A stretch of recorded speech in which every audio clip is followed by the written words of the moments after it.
പ്രസാദമായി തൃക്കണിയേകിയാലും പ്രസാദമാം പൊന്നൊളി.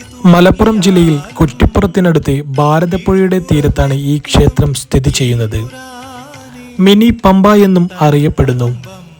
കുറ്റിപ്പുറം പാലത്തിനരികത്താണ് ഈ ക്ഷേത്രം.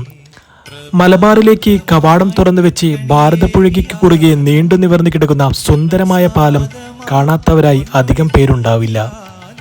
1953 തുറന്നുകൊടുത്ത ഈ പാലം 72 വയസ്സ് പിന്നിട്ടിരിക്കുന്നു. മല്ലൂർ ക്ഷേത്രത്തിൽ 2 നേരം പൂജയുണ്ട്. ഉപദേവതന്മാരായി ഗണപതിയും ശ്രീ അയ്യപ്പനും ഉണ്ട്. കുംഭമാസത്തിലെ ശിവരാത്രിയാണ് പ്രധാന ആഘോഷം. കിഴക്കോട്ട് ഭാരതപ്പുഴയ്ക്ക് അഭിമുഖമായാണ് പ്രധാന പ്രതിഷ്ഠ. ശബരിമല തീർത്ഥാടകരുടെ ഒരു പ്രധാന ഇടത്താവളം കൂടിയാണ് മല്ലൂർ ക്ഷേത്രം.